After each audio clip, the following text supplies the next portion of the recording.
Oke, assalamualaikum warahmatullahi wabarakatuh, sahabat edukasi, teman-teman di Kota Sukabumi. Kita lanjutkan pembahasan opini yang sudah saya tulis di media ya, mengenai sepanjang jalan kenangan. Tadinya hari ini saya akan dialog mengenai kepemiluan ya dengan Kang Ipei dan Kang Rusnandi, namun karena ada kegiatan Kang Ipei dan Kang Rusnandi di mana ya, di LBS ya, di Lemers itu, jadi ditangguhkan dulu. Ya, judulnya Wangkongan Pemilu. Wangkongan ya, ngawangkong itu kan bahasa Sunda, upami di eta teh singkatan ya, ngawangkong teh ngawang-ngawang ku omongan. Jadi gitu WIP Kang Dewa ya, bahwa ngawangkong itu ngawang-ngawang ku omongan, atos namanya ngomong kene jihal anu memang ngawang-ngawang ya, upami cek bahasa gaul mah teori cenah. Tapi teu sawios da yang namanya teori itu ya, itu kan dihasilkan tina hasil pengamatan alam empiriknya. Jadi pengalaman anu ya, kealaman ya, kejadian anu kealaman kemudian diteliti, jadilah suatu atau sebuah teori ya. Kemudian masalah sosial mahnya banyak sekali lah teori tentang sosial ini. Nah, jadi wangkongan itu ngawangkong ku omongan ya. Jadi yang ngawangkong kene jihal atau ngomong kene jihal anu memang ngawang-ngawang ya, ngawang-ngawang ku omongan. Tapi itu jadi soal ya, bahwa omongan yang kita bahas nanti itu memang ada kaitannya dengan fenomena yang memang sedang kita hadapi ya, yaitu pemilu. Tapi itu nanti pembahasannya kita mesti langsung berdialog atau ngawangkong pemilu itu dengan jalmi-jalmi anu memang ada di ranah itu ya. Jadi dimensinya itu ada di pandangan atau di analisa atau kacamata penyelenggara pemilu di tingkat kecamatan, yaitu PPK. Kita akan kembali melanjutkan sepanjang jalan kenangan. Kalau sebelumnya yang bagian saat itu kan kita dialog ngawangkong ya dengan Kang Dewa. Namun karena berbagai hal ya kedu kasibukan masing-masing, jadi tadi membade dijelaskan secara monolog sanes dan ya, anu penting mah abdi ngadugikeun walanya menyampaikan pengalaman saya ketika kecil ya, itu tahun 80 sampai 90-an itu usia SD sampai SMA lah. Usia SD sampai SMA itu sepanjang 2 dekade ya, tahun 80 sampai 90-an di Kota Sukabumi. Dulu kampung abdi masih kene kabupaten ya, tahun 80 sampai 97 lah. Itu masih Kabupaten Sukabumi. Jadi yang namanya kabupaten itu kan tentu saja zaman atau saat itu pun itu sudah nampak sekali ya bedanya pedesaan dengan kota ya.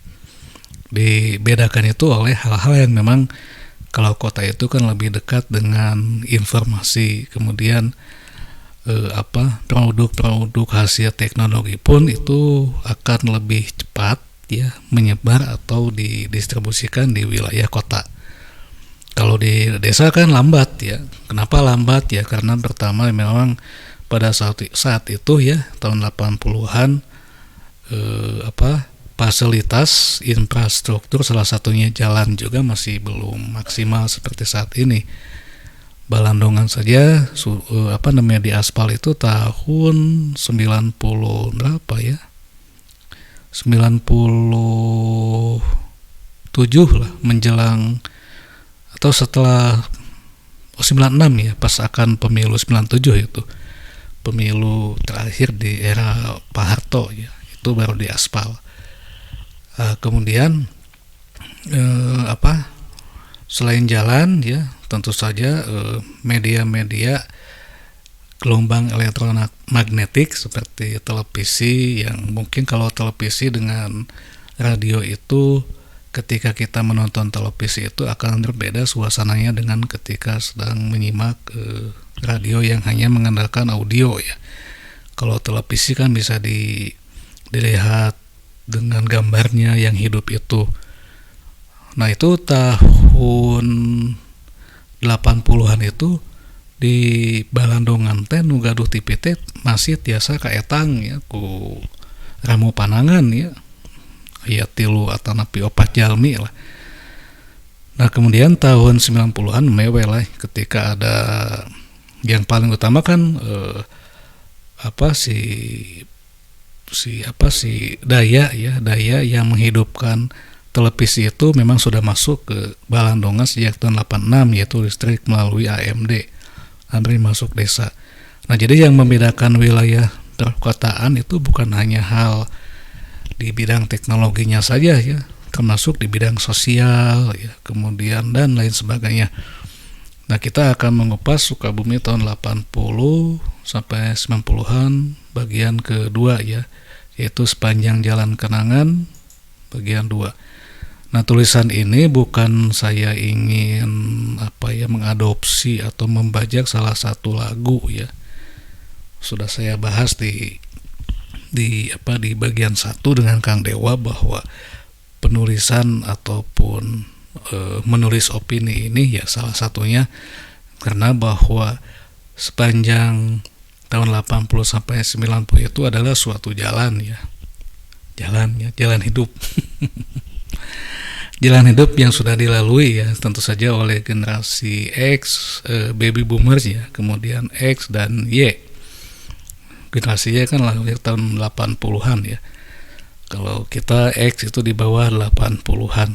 Nah, jadi salah satu hal yang unik pada masa itu tadi teh sudah saya sebutkan bahwa pada saat itu televisi kemudian masih menjadi hal yang memang sangat mewah ketika dimiliki ya, dan sampai tahun 80 akhirnya mungkin sudah ada televisi warna, namun itu belum masuk ke kampung-kampung atau ke pedesaan karena mungkin harganya juga masih cukup relatif mahal jika dibandingkan dengan saat ini kan.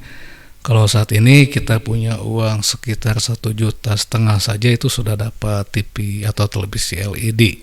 Bahkan televisinya pun sudah canggih ya, sudah smart TV. Kalau dulu kan untuk membeli televisi dengan misalnya meskipun nilai rupiah itu sangat kuat terhadap dolar ya, tetapi tetap saja ya antara pemasukan dengan apa yang mesti kita beli itu memang cukup tidak sebanding, dan itu mesti menabung dulu. Kalau ayeuna mah kan sanes menabung ya, biasa nyandak heula ya.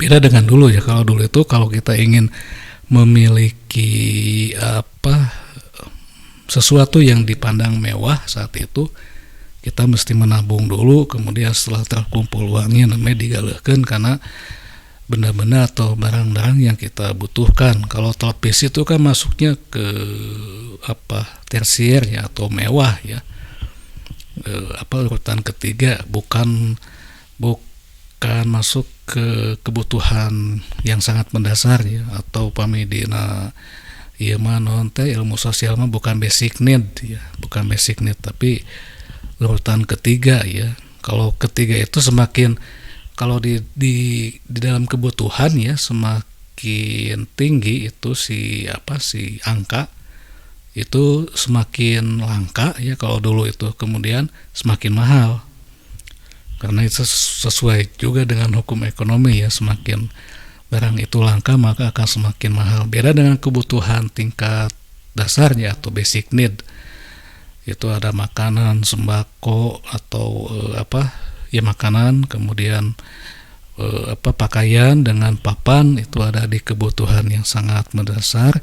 Dan itu memang upami zaman Pak Harto tahun 80 sampai 90-an kita mengenal ada ketahanan pangan juga ya. Jadi memang sangat banyak ketika barang yang tersedia itu cukup banyak, maka muncul hukum ekonomi itu akan mudah dibeli ya. Nah, jadi salah satu hal yang saya bilang tadi atau saya katakan membedakan kita dengan kota itu, pedesaan ya dengan kota itu salah satunya itu akses informasi ya. Kemudian akses terhadap benda-benda yang dihasilkan oleh teknologi. Nah, untuk membeli televisi kalau dulu kan sudah saya katakan kita menabung dulu, kemudian kita bisa membeli. Nah, setelah muncul sistem yang sifatnya memang kita bisa mengambil dulu, yaitu dengan sistem kredit, itu sudah mulai bermunculan tuh masyarakat di pedesaan yang memang memiliki televisi hanya dengan misalnya kita membayar DP itu sampai ya paling mahal 500 lah dulu ya, atau mungkin tidak sampai segitu, itu kita bisa sudah mendapatkan televisi. Biasanya munculnya sistem kredit itu karena memang barang yang dijual itu semakin banyak, kemudian semakin banyaknya persaingan, dan tentunya masyarakat menginginkan sesuatu yang memang saat itu dipandang cukup elit atau cukup mewah, ingin mudah mendapatkannya, maka banyak sekali toko ya, kemudian mulai nama mungkin leasing ya, toko yang menjual produknya itu secara kredit di DP-an dulu ya, bukan hanya televisi ya, kulkas, kemudian mesin cuci juga sudah mulai menggunakan sistem kredit. Nah, jadi kalau dulu mah kita nabung dulu kemudian membeli, sekarang mah kita ambil dulu, nanti kita menyicil. Ya itu karena sudah saya katakan tadi ya, tingkat semakin banyaknya produk dengan berbagai macam jenama, mulai televisi, juga tadi mesin cuci, kemudian kulkas dan lain sebagainya, maka tingkat persaingan untuk mendapatkan nasabah atau konsumen pun semakin ketat ya. Maka dilakukanlah oleh toko-toko itu menjual produk dengan sistem kredit, dan itu sangat menggiurkan sekali karena hanya dengan mengandalkan DP ya, bayar di muka dengan misalnya hanya 30 atau 20% dari harga jual, kita sudah bisa mendapatkan televisi, dan bulan depan kita sudah mulai menyicil. Ya sebetulnya menabung tapi di depan ya, semacam arisan lah kalau gitu mah. Nah, yang akan saya bahas di sini yaitu tentang, terlalu panjang lebar saya tadi membuka ya, fenomena yang terjadi di tahun 80 sampai 90-an. Itu saya sebagai generasi X memang mesti punya kebanggaan juga ya terhadap kondisi sosial saat itu. Nah, jadi saat ini ya kita sedang menghadapi satu masa atau satu kondisi yang disebut dengan disrupsi. Disrupsi itu adalah suatu keadaan ketika segala sesuatunya banyak yang memang tidak bisa kita duga-duga, tidak bisa kita perhitungkan, dan selalu muncul tiba-tiba. Nah, jadi harapannya ya di generasi saat ini pemerintah Indonesia sudah memproyeksikan di masa Indonesia merdeka 100 tahun ya, sekitar tahun 2045 Indonesia itu sudah mesti memasuki masa generasi emas ya. Jadi ini sesuaikan dengan usia 100 tahun itu akan dipandang sebagai generasi emas. Nah, tentu ini sesuatu yang memang sangat kita inginkan sekali ya. Nah, kemudian di tahun 80 dan 90-an kita itu tidak mengenal visi atau proyeksi ke depan kita akan sampai di Indonesia emas, karena pada saat itu pemerintah yang dipimpin ya oleh Pak Harto itu memang memiliki rincian pembangunan itu secara bertahap 5 tahunan ya, disebut lagi kan pelita pembangunan 5 tahun, atau ada juga yang disebut dengan revalita kan, rencana pembangunan 5 tahun. Nah di situ di dalam pandangan Pak Harto bahwa saat itulah kita generasi 80 dan 90-an yang mengalami masa keemasan ya. Sama halnya lah dengan sejarah zaman dulu ya, kita akan memandang bahwa di era kerajaan Indonesia ini saat itulah Indonesia atau Nusantara mengalami masa keemasan. Nah setelah muncul penjajah lah, Indonesia mungkin mengalami kemunduran ya, ketika kerajaan-kerajaan yang ada di Indonesia itu bukan dikalahkan sih, diadu domba ya oleh Belanda. Kita akan bahas nantilah yang gituan mah. Nah kemudian di hal yang memang patut kita acungi jempol ya, generasi X dan Y yang hidup di tahun 80 dan 90-an itu seolah-olah memang ditempa atau namanya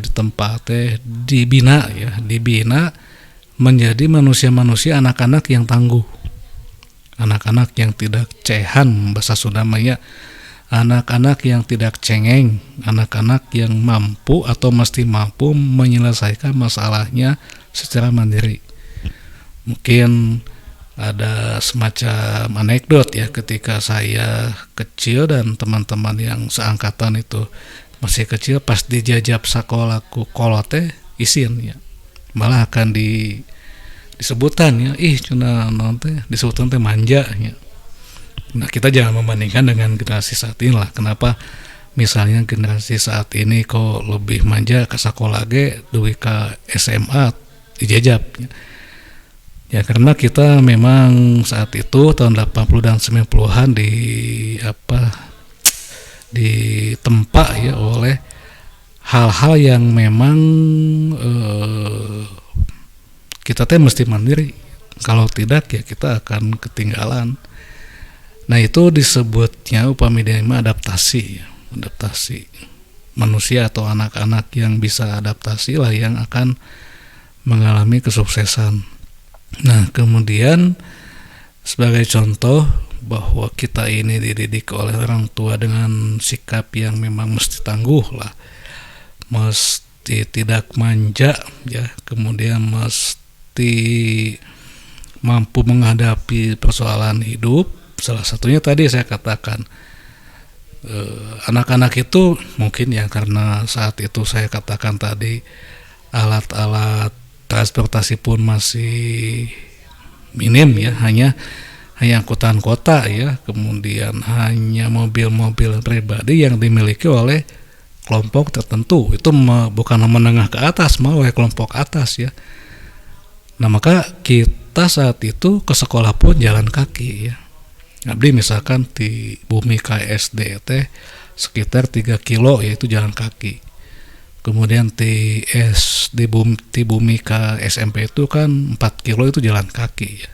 Bahkan sampai SMA pun masih sering kali berjalan kaki, dan pemandangan semacam itu di zaman itu ya, itu bukan hal yang aneh ya, hal biasa ya. Jadi ketika ada anak ke sekolah jalan kaki itu ya biasa ya, karena satu tadi kita memang saat itu belum memiliki fasilitas atau alat transportasi seperti sepeda motor, kemudian mobil pribadi, jalan pun masih di batunya dibalai. Kemudian ya menggunakan angkutan umum adalah pilihan yang memang tepat saat itu ya.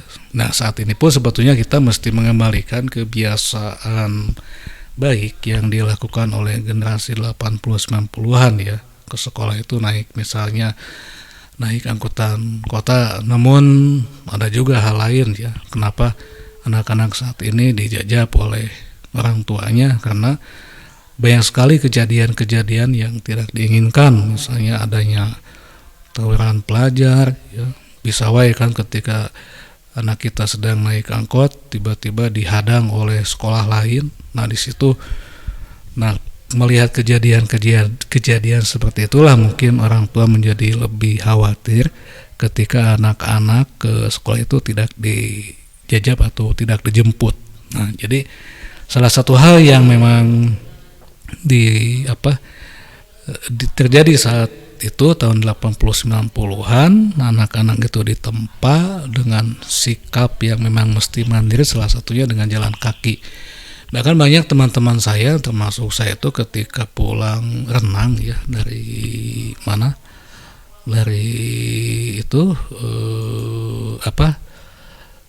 kolam renangnya, karena itu jalan kaki melalui jalan Siliwangi, kemudian belok ke Jalan Samsudin ke bawah ke Haji Juanda sampai ke terminal itu sekitar 3-4 kilo ya kita jalan kaki. Dan itu bukan hal yang aneh, dan anehnya itu bukan aneh ya, hal yang mesti saya banggakan saat itu ketika kita jalan kaki beda sekolah pun itu tak aya megat ya.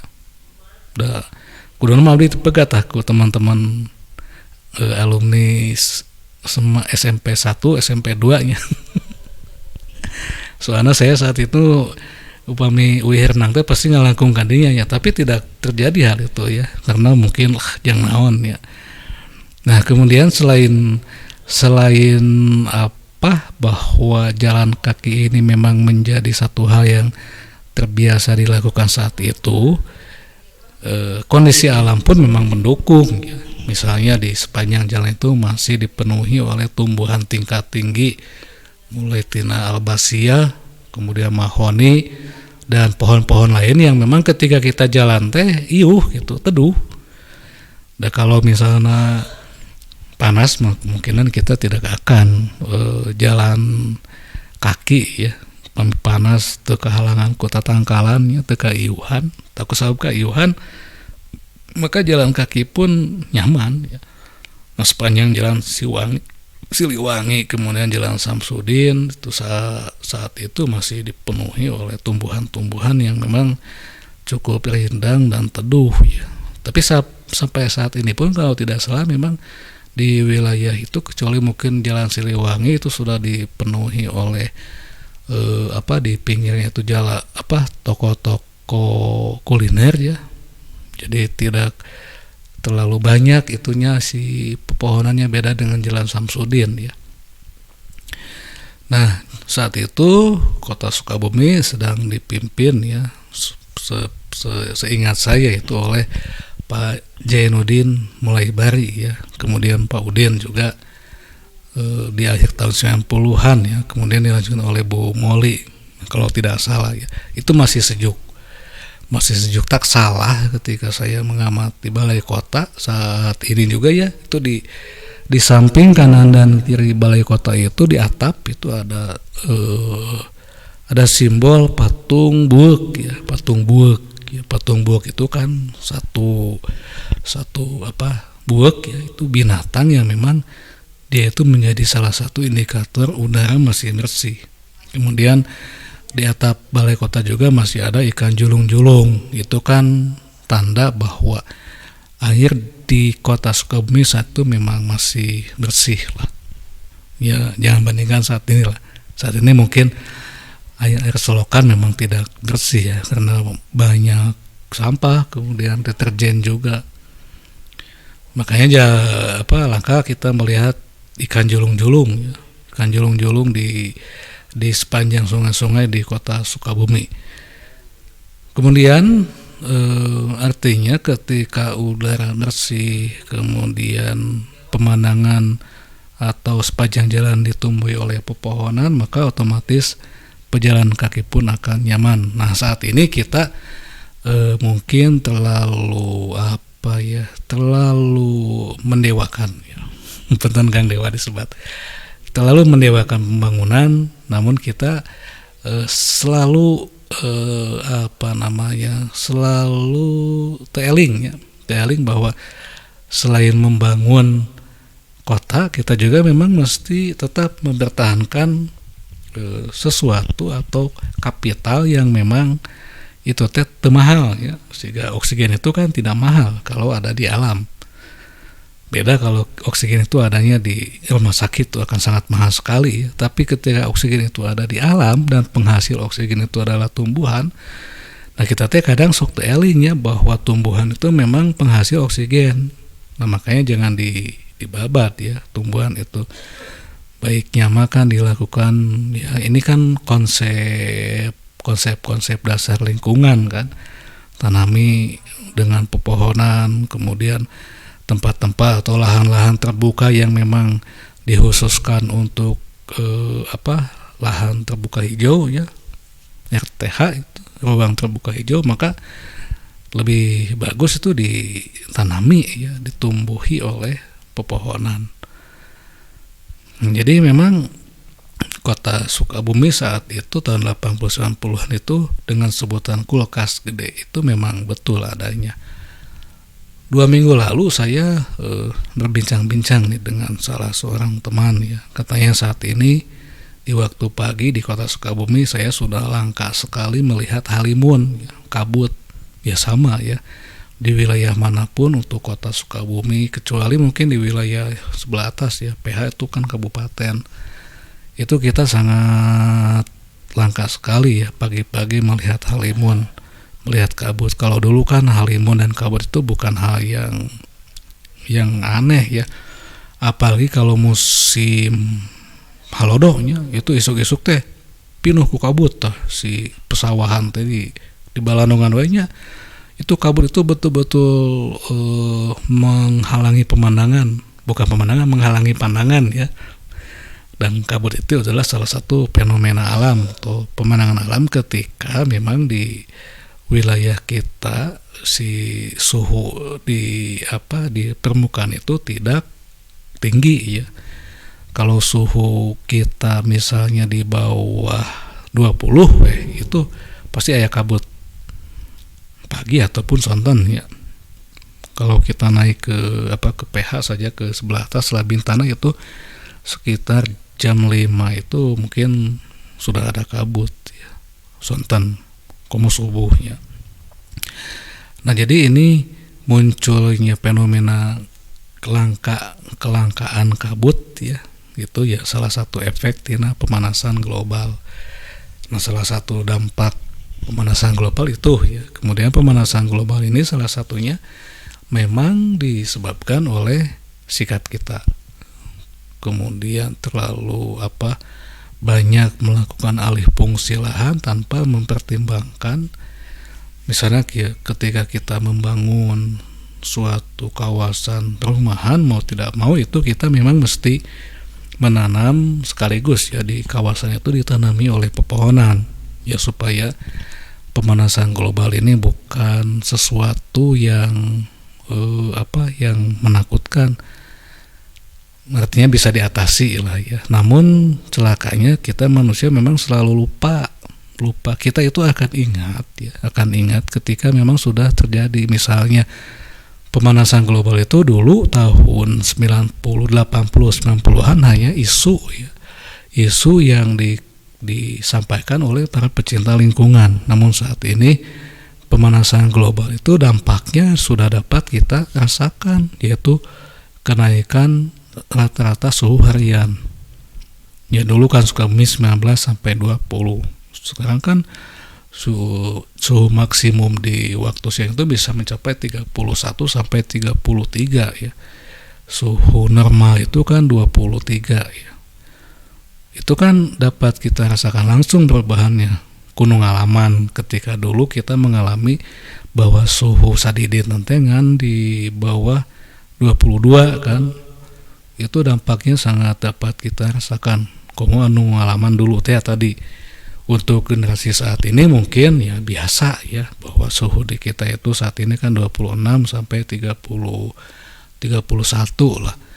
Tetapi bagi generasi yang dulu mengalami bahwa di kota Sukabumi ini pernah suhu sadidit paling tinggi 22, 23 ya.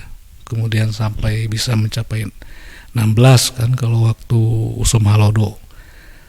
Nah itu akan dapat dirasakan sekali perbedaannya. Kenapa saya mengemukakan hal ini? Karena memang saya alami ya, terasa sekali perbedaan suhu atau kenaikan suhu itu pas tahun 2012-an ya, 2010 gitu. Jadi apa yang dulu dikatakan isu ya pemanasan global ini ternyata saat ini memang kita alami. Bukan hanya di Indonesia lah yang mengalami perubahan kenaikan suhu ini, termasuk di belahan dunia manapun ya, di benua manapun. Bahkan salah satu dampak yang salah satu dampak pemanasan global itu melelehnya es ya di kedua kutub. Itu kan sangat fatal sekali akibatnya. Salah satunya ketika kan kutub itu lamun dina musim itu kan pendingin kan, kutub itu kan pendingin ya. Pendingin teh cooler ya, pendingin itu. Kalau misalnya pendinginnya itu sudah menipis ya sama ya ketika kita di dalam sebuah ruangan ketika panasnya kita kan membutuhkan pendingin AC kan. Ketika pendinginnya mati atau pendinginnya memang sudah tidak maksimal lagi ya kita tetap akan kepanasan. Komo bumi ya, apalagi bumi ketika pendingin alami dua kutub itu semakin tidak dingin, maka dampaknya itu akan kita rasakan bagi manusia-manusia yang memang hidup tidak di kutub atau di khatulistiwa lah. Nah, jadi pemanasan global ini adalah suatu tanda bahwa memang kita sedang memasuki era antroposen. Ya, antroposen itu bahwa segala sesuatu memang manusialah yang seolah-olah berperan paling depan. Kita mengatakan begini, kita yang mengisukan adanya pemanasan global, namun ternyata munculnya pemanasan global itu justru dibuat-buat oleh kita juga ya. Dibuat oleh kita, bukan dibuat-buat ya, dibuat oleh kita, disebabkan oleh kita juga. Setelah muncul pemanasan global, kemudian kita ingin memperbaikinya, ingin menjaga alam ini supaya pemanasan global tidak seperti saat ini, itu dilakukan juga oleh kita ya. Jadi memang manusia ini upami ningalikeun salah satu dalil ya, yaitu bahwa wa mal hayatud dunya illa la'ibun walahun ya. Seolah-olah bahwa kehidupan yang dialami oleh manusia ini memang suatu permainan dan memang yang mesti diisi dengan gelak tawa ya. Kan kita itu mengaku atau mengklaim ya, bahkan bukan mengklaim itu, memang sudah diwahyukan bahwa kita ini sebagai khalifah. Tugas khalifah itu menjaga, merawat dan ngamumule bumi, ngamumule alam. Tetapi selama perjalanan kehidupannya manusia itu tidak bisa ngamumule alam, tidak bisa merawat alam, yang ada justru merusak alam dengan alasan untuk pembangunan A, pembangunan B. Kemudian nampaknya adalah di tahun 90-an kita mengalami yang namanya era antroposen ya, ketika manusia memang seolah-olah di atas segalanya, maka alam yang kita tinggali ini ya, kita tempati ini menjadi rusak. Setelah rusak kemudian muncul lagi gagasan bahwa kita mesti menjaga, melestarikan lingkungan. Nah, itulah manusia ya. Manusia itu memang selain misterius juga selalu ambivalen ya. Ambivalen itu satu sisi mengaku atau mengklaim sebagai khalifah penjaga alam, tetapi di sisi lain banyak sekali manusia yang memang bukan menjaga alam, malah merusak alam ya. Dengan dalih apapun, ketika kita menebangi pohon di hutan, menggunduli, melakukan deforestifikasi ya, atau deforestifikasi itu pembabadan, penghilangan hutan ya, itu tetap merusak alam ya. Dampaknya dapat kita rasakan saat ini pun. Saya di dalam ruangan memang cukup panas sekali ya, kebijak kesangki itu. Nah, jadi dulu itu kan sebelum memasuki era antroposen itu ada yang namanya era holosen, ketika hukum-hukum alam itu memang tepat ya.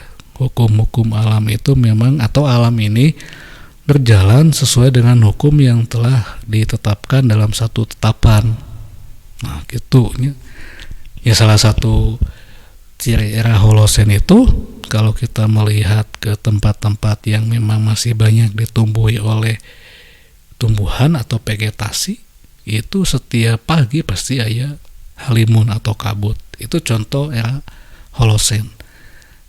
Nah, tahun 90 ke bawah kita masih melihat itu. Saat ini mungkin kita hanya melihat kabut itu atau hasupnya, bijirna tina kenal pot. Mungkin sinismenya seperti itu ya. Nah jadi sekali lagi itu bahasan tentang Sukabumi tahun 80-90-an dalam opini sepanjang jalan kenangan. Kita nanti akan membahas hal-hal yang memang dianggap penting atau perlu dibahas di zaman ini ya. Itu saja dulu, besok atau lusa kita lanjutkan ke bagian 3 sepanjang jalan kenangan bagian 3. Punten ya menuju capeknya jadi rada balelol. Nuhun Kang Dewa, Kang Ipe, Kang Haji Rustandi, Kang Jiweng ya, dan teman-teman yang ada di kota Sukabumi, saya ucapkan selamat malam, wassalamualaikum.